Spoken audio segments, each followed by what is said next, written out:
ಭಾರತೀಯ ಸಂಸ್ಕೃತಿಯಲ್ಲಿ ಪೂಜನೀಯವಾಗಿರುವ ತುಳಸಿ ಸಾಕಷ್ಟು ಔಷಧೀಯ ಗುಣಗಳನ್ನು ಹೊಂದಿದೆ. ಮನೆಯಂಗಳದಲ್ಲಿ ಬೆಳೆಸಬಹುದಾದ ತುಳಸಿಯನ್ನು ಸೌಂದರ್ಯವರ್ಧಕವಾಗಿ, ಆರೋಗ್ಯ ರಕ್ಷಕವಾಗಿಯೂ ಬಳಸಬಹುದು.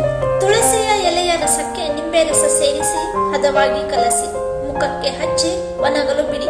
ನಂತರ ಸ್ವಚ್ಛ ನೀರಿನಿಂದ ಮುಖವನ್ನು ತೊಳೆದುಕೊಳ್ಳಿ. ಹೀಗೆ ಮಾಡುವುದರಿಂದ ಮುಖದ ಮೇಲಿನ ಕಪ್ಪು ಕಲೆಗಳು, ಮೊಡವೆಗಳು ಮಾಯವಾಗುತ್ತವೆ.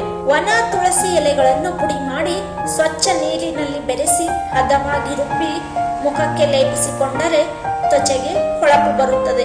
ಜ್ವರ, ನೆಗಡಿ ಬಂದರೆ ತುಳಸಿ ದಳದಿಂದ ಮಾಡಿದ ಕಷಾಯ ಸೇವಿಸಿ. ನಿತ್ಯ ತುಳಸಿಯ ರಸ ಸೇವಿಸುವುದರಿಂದ ಕೆಂಪು ರಕ್ತ ಕಣಗಳು ಸಮೃದ್ಧವಾಗುವು. ಕೀಲುಗಳಲ್ಲಿ ನೋವಿದ್ದರೆ 10 ಗ್ರಾಂ ತುಳಸಿ ರಸಕ್ಕೆ 10 ಗ್ರಾಂ ಶುಂಠಿ ರಸ ಸೇರಿಸಿ ಕುಡಿದರೆ ನೋವು ಕಡಿಮೆಯಾಗುತ್ತದೆ. ಇನ್ನೂ ಹೆಚ್ಚಿನ ಸೌಂದರ್ಯ ಮತ್ತು ಆರೋಗ್ಯ ಸಂಬಂಧಿತ ಸಲಹೆಗಳಿಗಾಗಿ ಮನೆಮದ್ದು ಯೂಟ್ಯೂಬ್ ಚಾನಲ್ ಅನ್ನು ಸಬ್ಸ್ಕ್ರೈಬ್ ಮಾಡಿ, ಲೈಕ್ ಮಾಡಿ, ಕಮೆಂಟ್ ಹಾಕಿ. ಧನ್ಯವಾದಗಳು.